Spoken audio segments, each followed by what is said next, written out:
पुत्रदा एकादशी व्रत कथा। द्वापर युग के आरंभ में महिष्मती नाम की एक नगरी थी, जिसमें महिजीत नाम का एक राजा राज्य करता था। लेकिन महिजीत को कोई पुत्र नहीं था। राजा पुत्रहीन होने के कारण राजा को राज्य सुखदायक नहीं लगता था। उसका मानना था कि जिसके संतान न हो उसके लिए यह लोक और परलोक दोनों ही दुखदायक होते हैं। पुत्र सुख की प्राप्ति के लिए राजा ने अनेक उपाय किए, परंतु राजा को पुत्र की प्राप्ति नहीं हुई।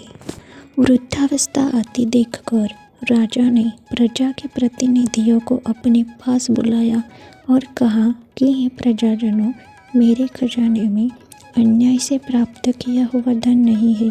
मैंने न कभी देवताओं तथा ब्राह्मणों का धन छीना है। किसी दूसरे की धरोहर भी मैंने कभी नहीं ली।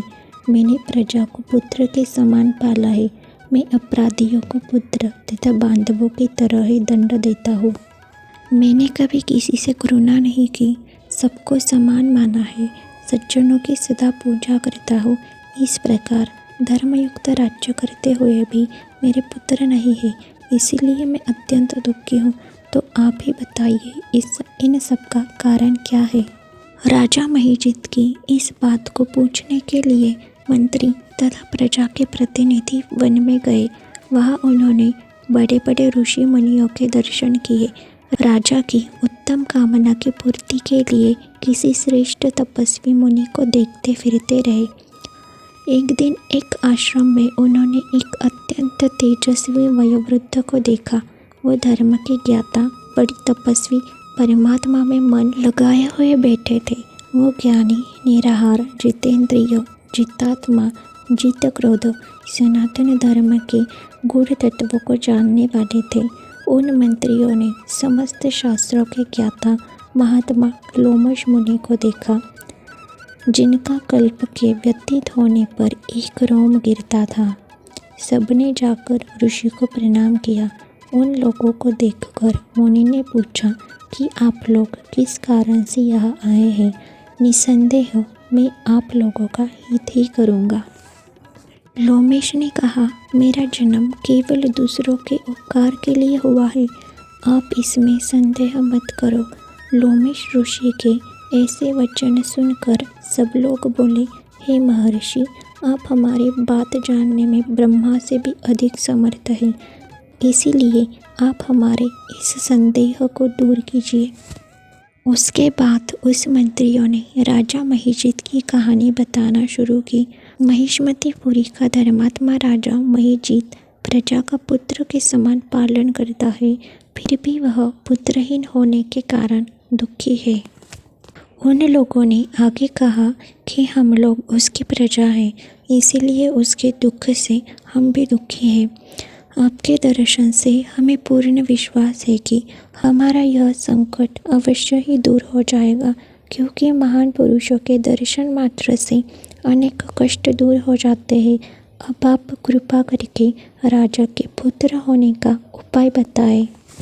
यह वार्ता सुनकर ऋषि ने थोड़ी देर के लिए अपने नेत्र बंद किए और राजा के पूर्व जन्म का वृत्तांत जानकर कहने लगे कि यह राजा पूर्व जन्म में एक निर्धन वैश्य था।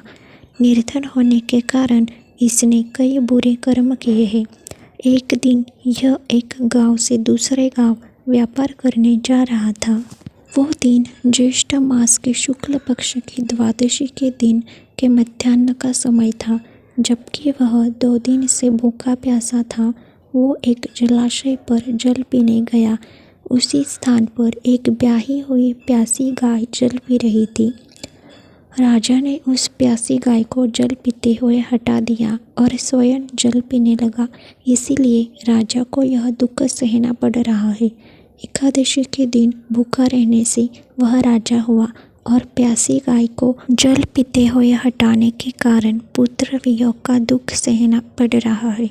ऐसा सुनकर सब लोग कहने लगे, हे ऋषि, शास्त्रों में पापों का प्रायश्चित्त भी लिखा होता है।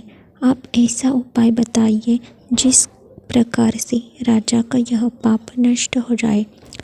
लोमश मुनि कहने लगे कि श्रावण शुक्ल पक्ष की एकादशी को तुम सब लोग व्रत करो और उपवास करो। इसके साथ साथ रात्रि को जागरण करो, तो इससे राजा का यह पूर्व जन्म का पाप अवश्य ही नष्ट हो जाएगा। साथ ही राजा को पुत्र की अवश्य प्राप्ति होगी।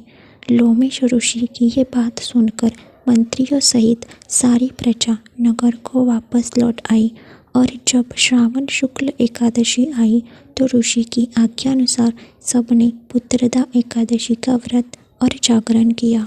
इसके बाद द्वादशी के दिन इसके पुण्य काल का फल राजा को दिया गया। उस पुण्य के प्रभाव से रानी ने गर्भ धारण किया और प्रसव काल समाप्त होने पर उसने एक बड़े ही तेजस्वी पुत्र को जन्म दिया। इसीलिए इस श्रावण शुक्ल एकादशी का नाम पुत्रदा एकादशी पड़ा। इसीलिए संतान सुख की इच्छा रखने वाले इस व्रत को अवश्य करें। इसके महात्म्य को सुनने से मनुष्य सब पापों से मुक्त हो जाता है और इस लोक में संतान सुख भोग कर परलोक में स्वर्ग को प्राप्त होता है।